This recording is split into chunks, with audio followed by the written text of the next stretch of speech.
اس حیوان انسان کا وجود زمین سے ہے، مٹی سے پیدا ہے، مٹی سے، گارے سے، طین لازب سے، چپچکانے والے گارے سے، وہ جس میں کہ بدبو پیدا ہو جائے، یہ ساری باتیں کہی گئی ہیں۔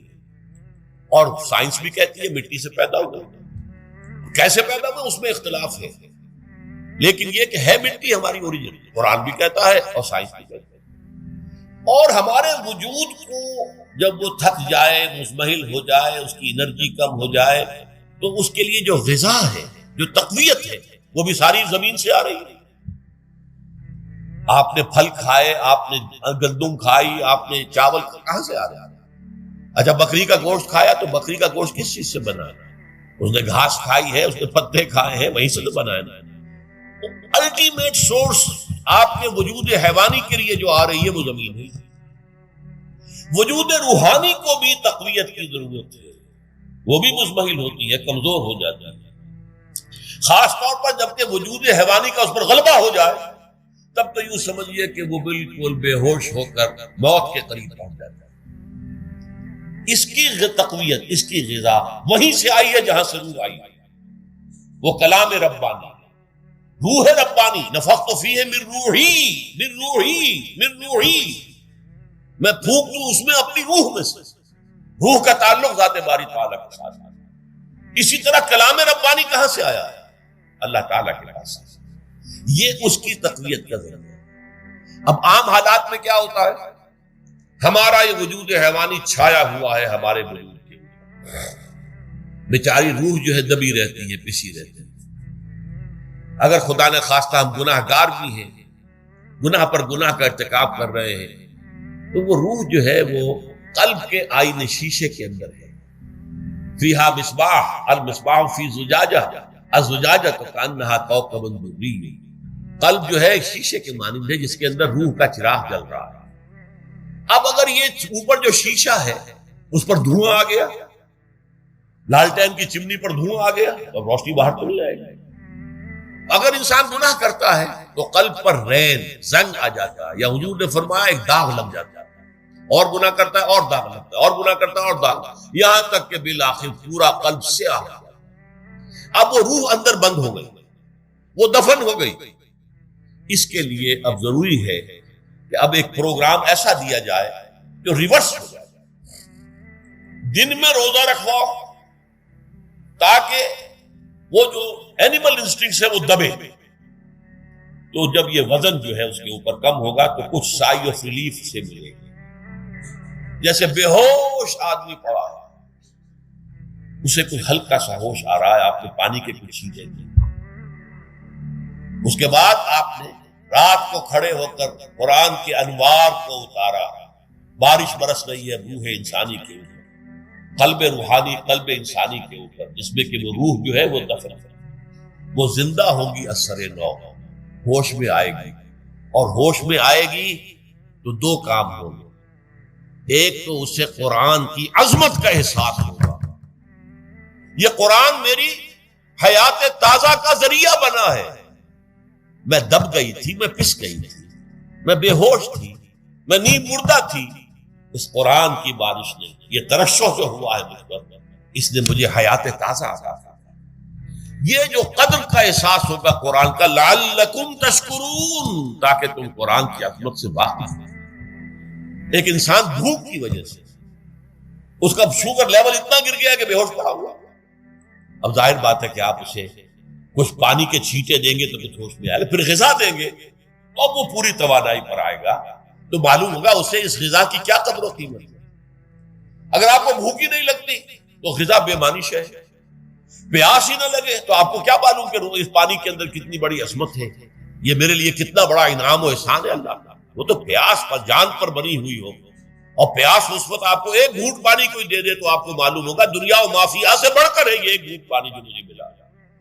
اسی طرح جب روح دبی ہوئی تھی حیوانی وجود کے بوجھ تلے، جبکہ وہ نیم خوابیدہ یا نیم بے ہوش یا بالکل بے ہوش تھی، وہ دن میں تو روزہ رکھ کر اس پر سے حیوانی وجود کا وزن کم کیا گیا، اسے ایک ریلیف دی۔ رات کو قرآن مجید کے انوار و برکات اس میں جذب کیے گئے تو اس کو پوری توانائی حاصل ہوئی۔ اس پوری توانائی کا پہلا نتیجہ تشکر، قرآن کا شکر. الحمدللہ الذی انزل علی عبدہ الکتاب ولم یجعل لہ عوجا. پھر وہ قلب کی گہرائیوں سے نکلے گا. سارا شکر اس اللہ کے لیے جس نے اپنے بندے پر صلی اللہ علیہ وسلم کتاب نازل کی اور اس میں کوئی کجی نہیں رکھی، کسی طرح کی ایش پیش نہیں. یا تبارک الذی نزل الفرقان علی عبدہ لیکون للعالمین نصیرا. بڑی بابرکت ہے وہ ذات جس نے اپنے بندے پر فرقان نازل فرمایا تاکہ وہ تمام جہان والوں کے لیے نذیر اور خبردار کرنے والا بن جائے. یہ قرآن کی عظمت کا احساس. اور ظاہر بات ہے جس قدر کسی نعمت کی قدر و قیمت کا احساس ہوگا اسی قدر تو آپ شکر ادا کریں گے. اگر آپ نے کسی بچے کے ہاتھ پر ہیرا رکھ دیا، اسے کیا پتا یہ ہیرا کس بلا کا نام ہوتا ہے؟ وہ سمجھے گا کانچ کا ٹکڑا ہے. لیکن اگر کوئی واقعتاً کوئی جوہر شناس ہو، جوہری ہو، اس کو آپ ہیرا دیں گے تو اسے معلوم ہے کہ مجھے کیا چیز دی گئی. اس کے اندر جو شکر پیدا ہوگا وہ اس بچے کے اندر تو نہیں پیدا ہو سکتا جسے معلوم ہی نہیں. تو قرآن مجید کی اصل عظمت سے انسان واقف کب ہوگا؟ جبکہ اس کے ذریعے سے اس کی روح کو ایک حیات تازہ دی جائے اور اس طرح وہ پروگرام ریورس ہو جائے جو عام طور پر چل رہا تھا. ساری توجہ اپنے جسم پر، اس کے تقاضوں پر. جسم میں تھوڑی سی پھنسی نکل آئی ہے، بھاگ رہے، دوڑ رہے ہیں اس کے علاج کے لیے. کوئی اور مرض لاحق ہو گیا، بھاگ رہے ہیں، دوڑ رہے ہیں اس کے علاج کے لیے، بڑی بڑی فیسیں بھی دے رہے ہیں. ساری جسم کی پرواہ ہے. روزانہ نہا رہے ہیں اور اچھے سے اچھا صابن لا کر نہا رہے ہیں، وہ جسم کی پرواہ ہے نا، اس کی دیکھ بھال ہے. روح کی طرف توجہ ہی نہیں. یہ ہے وہ بات جو کہی گئی ہے سورہ حشر میں، اور جسے علامہ اقبال نے پھر اپنے فلسفہ خودی کی اساس اور سورس قرار دیا. وَلَا تَكُونُوا كَالَّذِينَ نَسُوا اللَّهَ فَأَنسَاهُمْ أَنفُسَهُمْ أُولَٰئِكَ هُمُ الْفَاسِقُونَ. دیکھو اے مسلمانوں، ان لوگوں کے مانند نہ ہو جانا جنہوں نے اللہ کو بھلا دیا تو اللہ نے انہیں اپنے آپ سے غافل کر دیا، اور یہی لوگ فاسق و فاجر ہیں. یہ سوال پیدا ہوتا ہے کہ انسان اپنے آپ سے کہاں غافل ہوتا ہے؟ کیا اپنے وجود حیوانی سے غافل ہوتا ہے؟ کیا بھوک لگتی ہے تو وہ ادھر ادھر منہ نہیں مارتا؟ غذا کو حاصل کرنے کے لیے کوشش نہیں کرتا؟ پیاس لگتی ہے تو کیا پانی یا کوئی اور مشروب تلاش نہیں کرتا؟ کوئی بیماری لاحق ہوتی ہے تو کیا اس کے علاج کی طرف توجہ نہیں کرتا؟ اسے آرام کی حاجت ہوتی ہے تو آرام نہیں لیتا؟ اپنے اس وجود سے تو غافل نہیں. کون سے وجود سے غافل ہوا ہے؟ وہ روحانی وجود سے غافل ہوا. بھول گیا کہ میرے اندر روحانی وجود بھی ہے اور اس کا تعلق ذات باری تعالیٰ کے ساتھ. اس نے سمجھا کہ میں بس حیوان ہوں، نرا حیوان ہوں، اپنے اس وجود کی اصل حقیقت ہی سے بے خبر، غافل. چنانچہ آج کے دور کا سب سے بڑا المیہ کیا ہے؟ ڈاروین کے نظریے کے جو اثرات پیدا ہوئے ہماری معاشرت پر، ہماری سوچ پر، ہمارے فکر پر، ہمارے فلسفے پر، ہماری سوشولوجی پر، وہ کیا ہے کہ ہم بھی نرے حیوان ہیں. اللہ تعالیٰ، یہ سب سے بڑی محرومی ہے اس دور کی کہ انسان اپنے اصل شرف سے خود ہی مستعفی ہو گیا. ہمارا کوئی وجود ہے ہی نہیں روحانی وغیرہ. روح کسے کہتے ہیں ہم نہیں جانتے، بس یہ جسم سے. ہم اللہ کو نہیں جانتے کون ہے کون نہیں ہے. ہوگا ہم تو اس کائنات کو جانتے ہیں. ہم روح سے واقف نہیں، ہم تو اپنے جسم سے واقف. آخرت سے ہمیں کچھ پتہ نہیں، شاید ہو شاید نہ ہو، کچھ پتہ نہیں. لیکن یہ زندگی تو ہے، اسے ہم جانتے ہیں. یہ ہے آج کے انسان کا سب سے بڑا المیہ. اور یہ ہے ماس اسکیل کے اوپر ارتداد. ذہنی طور پر مرتد ہو چکے ہیں انسانوں کی عجیب اکثریت مرتد ہو چکے. یہ ہے در حقیقت کہ روزہ جو ہے اس پروگرام کو آ کر ریورس کرتا ہے. دن میں کھانے پینے، جنسی تقاضے پر پابندی، وہ وجود حیوانی کا وزن کچھ کم، روح جو دبی ہوئی تھی یا سسک رہی تھی یا بے ہوش تھی یعنی مردہ تھی، اسے کچھ ریلیف ملا. اب اس کے اوپر قرآن مجید کے تیرے ضمیر پہ جب تک نہ ہو نزول کتاب، گرہ کشاہ نہ راضی نہ صاحب کشاف. ہمارے دلوں کے اوپر بارش ہو رہی ہو انوار قرآنی کی. وہ ظاہر بات ہے کہ بغیر سمجھے تو نہیں ہوگی بات. وہ تو آپ کوئی سمجھ رہے ہوں گے تو بارش ہوگی، ورنہ تو یہ ہے کہ ٹھیک ہے میں پہلے بھی عرض کر چکا ہوں آپ کو ثواب تو ملے گا، لیکن یہ ہے کہ وہ اصل مقصد قرآن کی عظمت کا قلب کی گہرائیوں سے اعتراف جو ہے اور اس پر اللہ کا شکر کو ادا ہوگا. لعلکم تشکرون. جبکہ قرآن مجید جو ہے آپ کے قلب کے اوپر نازل، اس کا مفہوم نازل. افبہذا الحدیث انتم مدہنون. تو لوگوں اس قرآن جیسی شے سے تم سہلنگاری برت رہے ہو، غفلت برت رہے ہو. اس کو سمجھنے کی کوئی مادہ تمہارے اندر نہیں، اس کو پڑھنے کا کوئی شوق تمہارے اندر نہیں رہا، اس کو سمجھنے کے لیے عربی زبان نہیں سیکھ سکتے، انگریزی اتنی پڑھی کہ انگریزوں کو پڑھا دے، میڈیکل پڑھنے کے لیے 20-20 برس کی تعلیم چل رہی ہے، 32-33 برس کا آدمی ہو گیا ہے، لڑکا پڑھ رہا ہے ابھی اسپیشلائزیشن کر رہا ہے، کتنا عرصہ، اس لیے کچھ دنیا کما لو گے، کچھ پیسے زیادہ بن جائیں گے، ابھی آپ جو ہے MCS اور کتنی ہزار کی فیسیں جو ہے لاکھوں تک کے اندر فیسیں دے کر لوگ جو ہے وہ پڑھ رہے ہیں، کس لیے 15-20 ہزار کی ملازمت مل جائے گی۔ قرآن کو سیکھنے کے لیے عربی تم نے نہ سمجھی، عربی نہیں پڑھی، انگریزی جس کے الفابیٹ سے جدا، جو 7 سمندر پار کی زبان، وہ تم نے پڑھ لی، اور وہ عربی کہ جس کے حروف وہی ہیں جو تمہاری اپنی زبان کے ہیں، وہ سندھی ہو یا اردو ہو یا فارسی ہو، سب کے حروف تو وہی ہیں، وہی الف باتا ہے، وہ حروف وہی ہیں، وہی داہنے ہاتھ سے لکھے جانے والی بجائے بائیں کے، وہ زبان کے جس کا تمہارا اپنی زبان کا ایک جملہ تم نہیں بول سکتے جس میں لفظ عربی کا نہ ہے، جملہ خود عربی کا لفظ ہے، تمہارا کہاں سے آ گیا لفظ یہ؟ لیکن وہ عربی زبان نہیں سیکھی کہ قرآن اپنی آنکھوں سے پڑھ سکتا، اتنی عربی نہیں سیکھی کہ قرآن مجید جو ہے وہ سیدھا آپ کے ذہن اور دل میں اتر جائے۔ اس لیے کہ جب آپ قرآن پڑھیں اور ترجمہ دیکھیں تو ترجمہ جب آپ پڑھ رہے ہیں قرآن نہیں پڑھ رہے، آپ تو مترجم کو پڑھ رہے ہیں، اپنی آنکھ سے قرآن نہیں پڑھ رہے، آپ مترجم کی آنکھ سے قرآن پڑھ رہے ہیں۔ اور دوسری بات یہ نوٹ کر لیجئے کہ جب ایک دفعہ آپ نے آیت پڑھی، اب ترجمہ دیکھا، پھر وہاں لگا ہوا نمبر 30، اب دیکھا آپ نے حاشیے میں نمبر 30 کہاں، پھر اس کی کوئی وضاحت پڑھی، قرآن کا تسلسل ٹوٹ گیا، قرآن کی تاثیر اب نہیں آئے گی۔ قرآن کی تاثیر جب آتی ہے جب براہ راست آپ کے اوپر، آپ کے ذہن اور قلب پر قرآن نازل ہو رہا ہو، ترجمے کا بیریئر درمیان میں نہ ہو، یہ پردہ آپ کے اور قرآن کے درمیان ہائی نہ ہو، تو پردہ ہے، اور کوئی ترجمہ جو ہے قرآن کا قائم مقام نہیں بن سکتا۔ یہی وجہ ہے کہ ہمارے علماء کا فیصلہ رہا ہے، آج تک اس پر قائم ہے، کہ مجرد ترجمہ کبھی شائع نہیں کیا جانا چاہیے، متن کے ساتھ ترجمہ ہو، اس لیے کہ قرآن عربی زبان میں ہے، قرآن تو متن ہے، اس کا ترجمہ قرآن نہیں ہے۔ کسی نے کوئی غلطی کی ہو، کسی نے اپنی ذہن کے مطابق تو بہترین کوشش کی ہے، لیکن یہ کہ قرآن مجید اس کا قائم مقام نہیں بن سکتا ترجمہ۔ تو بِهَذَا الْحَدِيثِ أَنْتُمْ مُدْهِنُونَ، یہ مداہنت تم کر رہے ہو، یہ سستی، یہ سہل انگاری، یہ بے اعتنائی، یہ لاپرواہی اس کتاب سے جس کی شان کیا ہے، فَلَا أُقْسِمُ بِمَوَاقِعِ النُّجُومِ وَإِنَّهُ لَقَسَمٌ لَوْ تَعْلَمُونَ عَظِيمٌ إِنَّهُ لَقُرْآنٌ كَرِيمٌ فِي كِتَابٍ مَّكْنُونٍ لَا يَمَسُّهُ إِلَّا الْمُطَهَّرُونَ تَنزِيلٌ مِّن رَّبِّ الْعَالَمِينَ أَفَبِهَذَا الْحَدِيثِ أَنتُم مُّدْهِنُونَ وَتَجْعَلُونَ رِزْقَكُمْ أَنَّكُمْ تُكَذِّبُونَ۔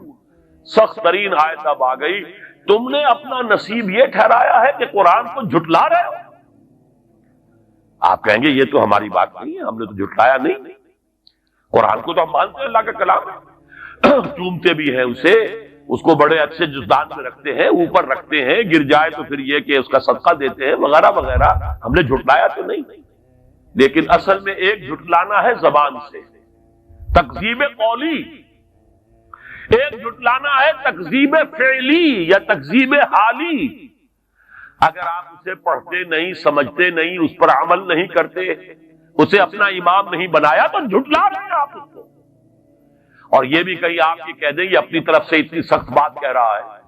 قرآن مجید سے دلیل دیتا ہوں، سورہ جمعہ کی آیت تو یاد ہوگی، مثل الذین حملوا التوراۃ ثم لم يحملوها کمثل الحمار يحمل اسفارا۔ میں تم سے پہلے ایک امت تھی، وہ امت مسلمہ، میں وہ آیت آپ کو سنا چکا ہوں، 2 دفعہ آئی ہے، سورہ بقرہ کے 6 رکوع کی پہلی آیت بھی وہی ہے اور 15ویں رکوع کی پہلی آیت بھی وہی ہے، ایگزیکٹلی وہی۔ یا بنی اسرائیل اذکروا نعمتی التی انعمت علیکم وانی فضلتکم علی العالمین۔ لیکن وہی امت ہے جس کے بارے میں فضربت علیہم الذلۃ والمسکنۃ وباءوا بغضب من اللہ، ان کی بے عقلی کی وجہ سے، اور ان کے بارے میں یہ آیت آئی مثل الذین حملوا التوراۃ، جو حامل تورات بنائے گئے تھے، ثم لم يحملوها، پھر انہوں نے اس کا حق ادا نہیں کیا، ذمہ داری ادا نہیں کی، کمثل الحمار یحمل اسفارا، ان کی مثال اس گدھے کسی ہے جس پر کتابوں کا بوجھ لاد دیا گیا ہو.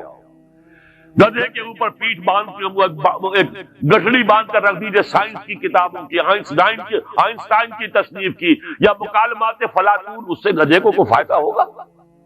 گدھا تو گدھا ہی رہے گا. کتابیں آپ نے لاد دی ہیں اس پر فلسفے کی اور سائنس کی اور منطق کی اور ہدایت کی. تو یہ مثال ہے، اب دو نوٹ کیجئے، یہ مثال ہے کس کی؟ ذالک مثل القوم الذین کذبوا بآیات اللہ، یہ مثال ہے اس قوم کی جس نے اللہ کی آیات کو جھٹلایا. کیا یہودیوں نے تورات کو کبھی جھٹلایا؟ نہیں. مانتے رہے یہ خدا کی کتاب، آج بھی مانتے ہیں، آج بھی پڑھتے ہیں. اس کی تلاوت کر کر کے کبھی آپ نے ٹیلی ویژن پر دیکھا ہوگا جو ویلنگ وال ہے بیت المقدس میں، جو ان کا پرانا جو ہیکل تھا اس کی ایک دیوار سالم کھڑی ہے، باقی تو پورا ہیکل جو زمینوں سے گرا ہوا ہے. وہاں تو اب قبۃ الصخرہ بھی بنا ہوا ہے اور مسجد جو ہے مسجد اقصیٰ بھی بنی ہوئی ہے، وہ اس کو گرانے کے درپے ہے تاکہ اپنا ہیکل دوبارہ بنائے. 2 مرتبہ گر چکا ہے تاریخ میں، اور اب 1929 برس سے گرا ہوا ہے. سن 70 عیسوی میں ٹائٹس رومی نے اسے گرایا تھا اور آج تک وہ گرا پڑا ہے، صرف ایک دیوار ہے اس کی سالم. وہاں جاتے ہیں، ٹکرے مارتے ہیں، پڑھتے ہیں، اور تورات اس طریقے سے پڑھ رہے ہوتے ہیں وہ جیسے ہم قرآن مجید پڑھتے ہیں. حفاظ کو آپ دیکھتے ہیں جھوم جھوم کر اور ہل کر پڑھتے ہیں. تو تورات کو جھٹلایا اس معنی میں نہیں کہ انہوں نے یہ کہا یہ اللہ کا کلام نہیں، جھٹلایا عمل سے. جب اس پر عمل نہیں کیا تو جھٹلایا. یہ ہے وہ تکذیب فعلی، تکذیب حالی جو آج مسلمان کر رہے ہیں. کہاں ہے قرآن کا نظام؟ کہاں ہے قرآن کا قانون؟ کہاں ہے وہ غیر سودی معیشت؟ کہاں ہے وہ پردہ، وہ حجاب، وہ حیا، وہ ستر؟ کہاں ہے؟ وہاں تو مسلمان ملک ہے، بڑا چوٹی کا ملک ہے، اور ہمارے مشرف صاحب نے بھی کہا کہ اتا ترک جو ہے میرے آئیڈیل ہے. وہاں تو برقع تو خیر دور کی بات نہیں، وہ تو زبردستی اتا ترک نے اتروایا تھا ترک قوم کا، ترک خواتین کا. آج تو سر کے اوپر سکارف نہیں رکھ سکتی. وہ ایک خاتون آ گئی تھی پارلیمنٹ کی ممبر بن کر جس نے سر پہ رومال باندھا ہوا، بس اتنا. اس کے بنا پر اس کی پارلیمنٹ کی ممبرشپ بھی ختم، اس کی نیشنلٹی بھی ختم. یہ حال کہاں ہے وہ نظام؟ قرآن تو کہیں نہیں. یہ تقسیم ہے قرآن کی جو ہم کر رہے ہیں. وعباد الرحمن الذین یمشون علی الارض ہونا، اللہ کے بندے وہ ہیں جو زمین پر چلتے ہیں تو آہستگی اور نرمی کے ساتھ، قدم مار کر نہیں چلتے، اکڑ کر نہیں چلتے، بلکہ یہ کہ معلوم ہوتا ہے فروتنی کے ساتھ چل رہے ہیں. اور یہ اپنے آپ کو آقا نہیں سمجھتے، مالک نہیں سمجھتے، بلکہ غلام سمجھتے ہیں. اللہ کے غلام ہیں، عباد الرحمن ہیں، اللہ کے بندے ہیں، تو غلاموں کی طرح چلتے ہیں، وہ اکڑ کر نہیں چلتے. وَإِذَا خَاطَبَهُمُ الْجَاهِلُونَ قَالُوا سَلَامًا، ایک ان کا بس یہ ہے کہ جب جاہل لوگ، اجڑ لوگ، مشتعل مزاج لوگ خامخواہ ان سے الجھنا چاہیں، بحث و مباحثے میں انہیں جو ہے وہ خامخواہ الجھانا چاہیں، تو وہ کہتے ہیں سلام. وہ الجھتے نہیں، بحث و تمہیز کے اندر نہیں. جب وہ دیکھتے ہیں کہ ایک شخص بحث پر اتر آیا، وہ اب بات سمجھنا نہیں چاہتا، اس کے اوپر ضد جو ہے وہ مسلط ہو چکی ہے، تو اب خامخواہ اس کے ساتھ وہ الجھے رہنا، جس کو ہم کہتے ہیں ہمارے ہاں وہ پنجاب میں یہ سینگ پھنسا کر آدمی جو ہے وہ اپنا وقت ضائع کرے، اس کا بھی وقت ضائع کرے، کوئی فائدہ نہیں. میچور آدمی یہ کہ دیکھے اگر تو واقعی یہ بات سمجھنا چاہ رہا ہے تو سمجھائے، نہیں سمجھنا چاہتا، اس کی اصل میں نیت ہی نہیں ہے، تو پھر خامخواہ اس کے ساتھ الجھنے کا فائدہ نہیں. والذین یبیتون لربہم سجدا وقیاما، اور وہ لوگ کہ جو راتیں بسر کرتے ہیں اپنے رب کے لیے سجدے اور قیام میں. یہاں وہ بات بہت واضح ہو گئی. جہاں تک 5 فرض نمازیں ہیں وہ تو فرض ہیں، وہ تو تعمیر سیرت کی بنیادیں ہیں، ان کی تو مداومت کرنی ہے. والذین یحافظون والذین هم علی صلواتہم یحافظون. لیکن یہ لوگ جو ہیں جن کے دل آشنا ہو گئے ہوں اللہ سے، اگر یہ اللہ کے ساتھ دوستی ہو چکی ہو، تو پھر یہ کہ رات کا وقت ہوتا ہے کہ جس میں وہ پھر بندہ اٹھتا ہے، کوئی دیکھ نہیں رہا ہے، لوگ سوئے ہوئے ہیں، کوئی ڈسٹربنس نہیں ہے. خیر ہماری تو آج کل شہری زندگی میں راتوں میں بھی ڈسٹربنس رہتی ہے، لیکن یہ کہ عام طور پر بہرحال دن کے مقابلے میں تو ایک سکون کی کیفیت ہوتی ہے. اس وقت اپنے رب سے راز و نیاز کی باتیں، کبھی اس کے سامنے کھڑے ہیں، کبھی سر بسجود ہیں. والذین یبیتون لربہم سجدا وقیاما والذین یقولون، اور وہ کہتے رہتے ہیں سب کے باوجود، ربنا اصرف عنا عذاب جہنم، اے رب ہمارے عذاب جہنم کو ہم سے پھیر دے، دور کر دے.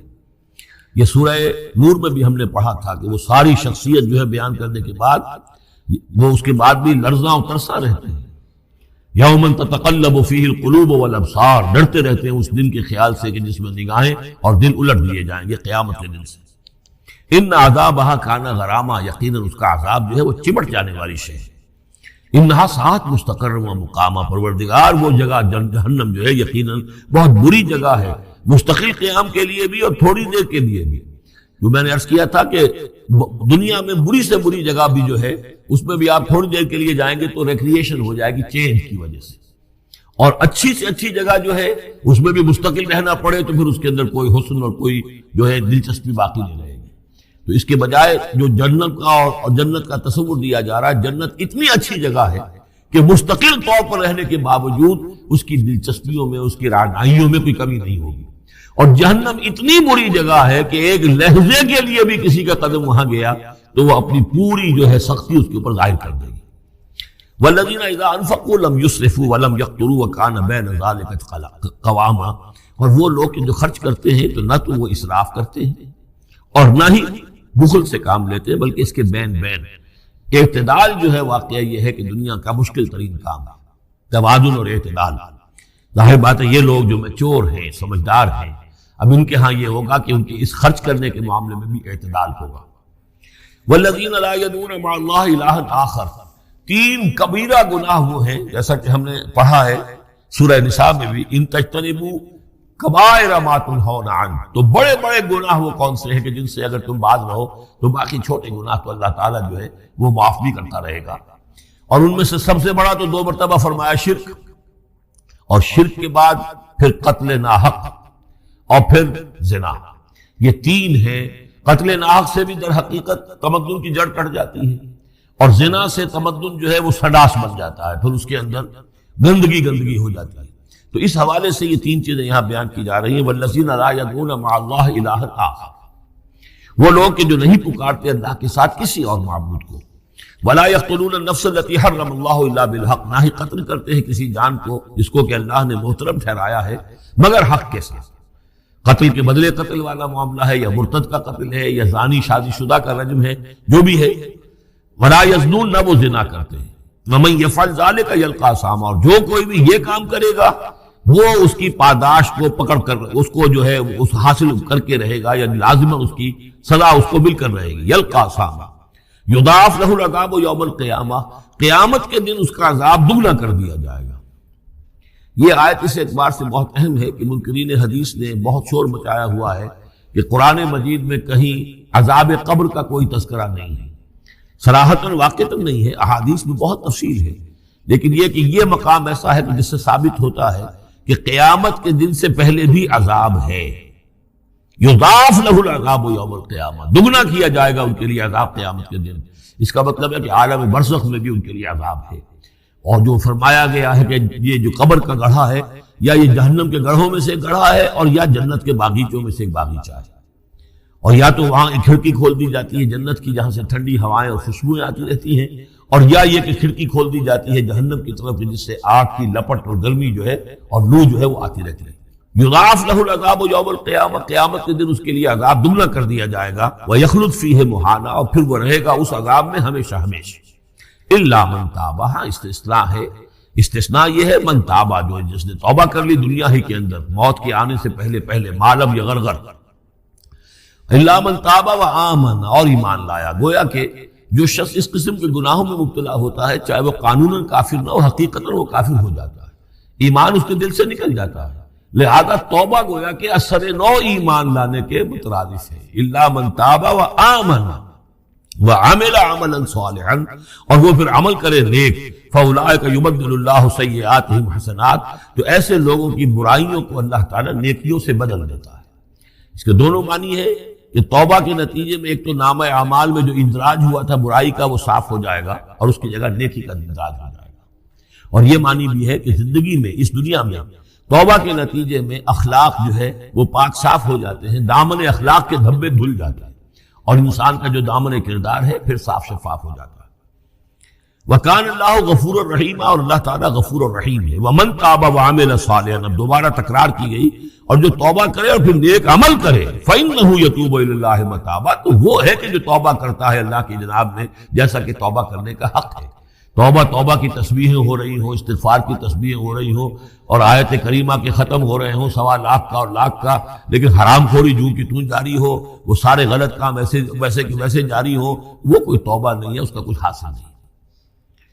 والذین لا یشهدون الزور، اور وہ لوگ کہ جو جھوٹ کے پر موجود بھی نہیں رہتے. جھوٹ کی گواہی والی بات نہیں ہے یہاں، لیکن جھوٹ کی گواہی تو گویا کہ اس کے اندر خود بخود امپلائڈ ہے، یعنی ان کے اندر صداقت اور حق کے ساتھ اتنی غیرت ہوتی ہے کہ جہاں کوئی جھوٹ کا گزر بھی ہو وہاں وہ اپنی موجودگی بھی پسند نہیں کرتے. جھوٹ کا دھندا ہو رہا ہو، جھوٹ کا کاروبار ہو رہا ہو، جھوٹ بولا جا رہا ہو، یہ وہاں پر ان کی غیرت اور حمیت جو ہے صداقت کے ساتھ اور سچ کے ساتھ وہ اتنی ہے کہ وہ وہاں موجودگی بھی اپنی برداشت نہیں کرتے. وَإِذَا مَرُّوا بِاللَّغْوِ مَرُّوا كِرَامًا، اسی طریقے سے جب وہ کسی لغو کام کے پاس سے گزرتے ہیں تو اپنے دامن کو بچا کر گزر جاتے ہیں. دیکھیے وہاں بھی تھا سورہ مومنین کو شروع کی آیات میں وَالَّذِينَ هُمْ عَنِ اللَّغْوِ مُعْرِضُونَ، کہ جو لغو سے اعراض کرتے ہیں. اور یہاں یہ کہ اس کے پاس سے اگر گزر ہو بھی جائے اتفاقاً، خود تو قصد کرنا جو ہے بہت دور کی بات ہے، اس کو کوئی امکان ہی نہیں. اتفاقاً آپ راستہ چل رہے ہیں اور دیکھ رہے ہیں کوئی مداری کا تماشا ہو رہا ہے، آپ کا کوئی ارادہ نہیں تھا، لیکن وہاں رکیے بھی نہیں، وہاں سے جو ہے اپنے دامن کو بچاتے ہوئے نکل جائیے. والذین اذا ذکروا بآیات ربہم، اور وہ لوگ کہ جن کو جب ان کے رب کے آیات کے ذریعے سے نصیحت کی جاتی ہے، سمجھایا جاتا ہے، لم یخروا علیہا صما وعمیانا، تو نہیں گر پڑتے اس پر بہرے اور اندھے ہو کر. اس کے بھی دونوں معنی ہیں. ایک تو یہ کہ مخالفت پر اندھے بہرے ہو کر کمر کس لینا، جیسے کہ قریش کر رہے تھے، تو گویا کہ تعریض ہے، ان پر ایک تنزیہ انداز ہے یہ لوگ جس طریقے سے کر رہے ہیں وہ معاملہ اللہ کے بندوں کا نہیں ہوتا. لیکن یہ دوسری طرف یہ بات بھی ہے کہ آیات قرآنیہ کو بھی اندھے بہرے ہو کر تو نہیں پڑھنا ہے اور سننا ہے، بلکہ غور کرنا ہے. افلا یتدبرون القرآن ام علی قلوب اقفالها، تو کیا یہ قرآن کی آیت پر تدبر نہیں کرتے؟ وَتَدَبَّرُوا فِيهِ لَعَلَّكُمْ تُفْلِحُونَ، تدبر کرو تاکہ تم سمجھو. تو اس طریقے سے محض جو ہے وہ قرآن مجید کو بھی اندھے بہرے ہو کر جو ماننا جو ہے اس سے بھی بہرحال عباد الرحمن جن کی یہاں تعریف کی جا رہی ہے ان کے مقام سے وہ جو مقام ہے ان کے مرتبے سے فروتر ہے. وَالَّذِينَ يَقُولُونَ رَبَّنَا هَبْ لَنَا مِنْ أَزْوَاجِنَا وَذُرِّيَّاتِنَا قُرَّةَ أَعْيُنٍ، اور وہ لوگ جو کہتے ہیں کہ اے رب ہمیں اپنی بیویوں اور ہماری اولاد کی طرف سے آنکھوں کی ٹھنڈک عطا فرما. یعنی یہ کہ جس راستے پر ہم چل رہے ہیں ہماری اولاد ہمارے گھر والے بھی اسی راستے پر چلیں تاکہ ہماری آنکھیں ٹھنڈی ہوں. ایسا نہ ہو کہ میں تو اللہ کے دین کے راستے کی طرف چلنے کی کوشش کر رہا ہوں اور اولاد کسی اور طرف کو زور لگا رہی ہے، تو ایک کشاکش ہے. پھر یہ جو صورتحال جو ہے فرکشن گھر کے اندر پیدا ہوتی ہے، تو اللہ تو ہمیں ہمارے گھر والوں سے آنکھوں کی ٹھنڈک عطا فرما. اور آنکھوں کی ٹھنڈک ظاہر بات ہے عباد الرحمن کی کن چیزوں میں ہوگی کہ وہ بھی اللہ کے بندے بنے، اللہ کی بندگی کے راستے پہ اختیار کریں. وَجْعَلْنَا لِلْمُتَّقِينَ إِمَامًا، اور ہمیں متقیوں کا امام بنا. اس کا یہ مطلب نہیں ہے کہ امامت کی طلب ہے، بلکہ یہ کہ ہم خود امام ہیں. ایک شخص اپنے گھر کا سربراہ ہے، امام ہے، تو اے اللہ جن کے ہم امام ہیں انہیں متقی بنا دے. اس لیے کہ ظاہر بات ہے کہ میدان حشر میں جب ہم چلیں گے تو ایک شخص کے پیچھے اس کی اولاد چلی آ رہی ہے اور معلوم ہو کہ وہ تو جہنمی ہے جو چلے آ رہے ہیں. یہ خود تو بہرحال ایک آدمی تھا، نہیں، ہمارے پیچھے جو ہماری نسلیں آئیں اے اللہ انہیں بھی متقی بنا. جن کے ہم امام ہیں، جو ہمارے پیچھے ہیں، جن کے کہ ہم دنیا میں جیسے کہ فرمایا ہے ایک حدیث میں بھی آتا ہے کلکم راعٍ وکلکم مسئول عن رعیتہ، تم میں سے ہر شخص کی حیثیت ایک چرواہے کی ہے، اور اللہ نے کچھ نہ کچھ مخلوق جو ہے اپنی اس کے چرواہے کے حوالے کی ہے. تمہاری اولاد ہے، تمہاری بیوی ہے، یہ گھر کنبہ ہے، یہ تمہارا جو ہے یہ گویا کہ تمہارے متبعین ہیں، تمہارے فالوورز ہیں. تو اللہ ہمارے فالوورز کو متقی بنا دے اور ہماری جو امامت ہے وہ متقیوں کی امامت ہو. اولئک یجزون الغرفۃ بما صبروا، یہ وہ لوگ ہیں کہ جن کو بالا خانے ملیں گے ان کے صبر کی جزا میں. انہوں نے صبر کیا. ظاہر بات ہے کہ اللہ دنیا میں بے شمار مواقع آتے ہیں حرام خوری کے، ایک بندہ مومن بچتا ہے. بہت سے مواقع پر اللہ تعالیٰ موقع دے کر آزما لیتا ہے کہ ذرا سی بھی اس کی اندر کمی ہو تو پھر یہ نکل جائے کسی غلط راستے کی طرف. انسان جو ہے صبر کرتا ہے، جذبات کو روکتا ہے، اپنی خواہشات کو روکتا ہے، شہوات کو تھامتا ہے. ان تمام چیزوں کو سنبھال کر یہ سب گویا کہ پوری زندگی صبر ہے. تو بما صبروا اولئک یجزون الغرفۃ بما صبروا، یہ وہ لوگ ہوں گے کہ جنہیں بدلے میں ملیں گے بالا خانے جنت کے ان کے صبر کے عوض. وَيُلَقَّوْنَ فِيهَا، ان کا استقبال کیا جائے گا وہاں جنت میں، ان بالا خانوں میں، تحیۃ وسلاما، سلام کے ساتھ اور دعاؤں کے ساتھ، خالدین فیہا، وہ رہیں گے اس میں ہمیشہ ہمیش، حسنت مستقرا و مقاما، بہت ہی عمدہ ہے وہ جگہ، مستقر کے طور پر بھی، مستقل قیام گاہ کے طور پر بھی، اور مقامہ تھوڑی دیر کے لیے بھی۔ تو یہ گویا کنٹراسٹ ہے، جہنم کو فرمایا ساعت مستقرا و مقاما، اور جنت حسنت مستقرا و مقاما۔ قل ما یعبأ بکم ربی، اے نبی ان سے کہہ دیجئے میرے رب کو تمہاری کوئی پرواہ نہیں ہے، یہ نہ سمجھو کہ میں تمہارے پیچھے اپنے آپ کو ہلکان کر رہا ہوں، تو میرے رب کو کوئی تمہاری ضرورت ہے، میری یا میرے رب کی کوئی ضرورت اٹکی ہوئی ہے تمہارے بغیر، وہ بات پوری نہیں ہوگی، یہ چھپر تم ہی اٹھاؤ گے تو اٹھے گا ورنہ اٹھ نہیں سکتا، یہ نہ سمجھو۔ قل ما یعبأ بکم ربی لولا دعاؤکم، اگر نہ ہوتا تمہیں پکارنا۔ اللہ نے یہ بات اپنے ذمہ لی ہوئی ہے کہ تمہیں خبردار کر دیا جائے۔ اللہ تعالیٰ وما کنا معذبین حتی نبعث رسولا، ہم عذاب نہیں بھیجتے رہے جب تک کہ رسول کو نہ بھیج دیں، اس لیے مجھے بھیج دیا ہے، میں لگا ہوا ہوں اس کے حکم سے، میں تمہاری گلیوں میں بھی تمہیں سنا رہا ہوں، تمہارے گھروں میں جا کر تم سے بات کر رہا ہوں، اکیلے بھی بات کر رہا ہوں، ڈنکے کی چوٹ بھی کر رہا ہوں، لیکن یہ نہ سمجھو کہ کوئی اس میں میری غرض ہے یا میرے رب کی کوئی ضرورت ہے۔ قل ما یعبأ بکم ربی، میرے رب کو تمہاری پرہکا کے برابر کوئی وقت تمہاری نہیں ہے ان کے نزدیک، لولا دعاؤکم، اگر نہ ہوتا تمہارا پکارنا، فقد کذبتم، تو دیکھو تم نے جھٹلا دیا ہے، فسوف یکون لزاما، اب عنقریب یہ تمہارے ساتھ چمٹ کر رہے گا، یعنی یہ کہ اس کا جو عذاب ہے، اس کی جو پاداش ہے وہ تمہیں مل کر رہے گی۔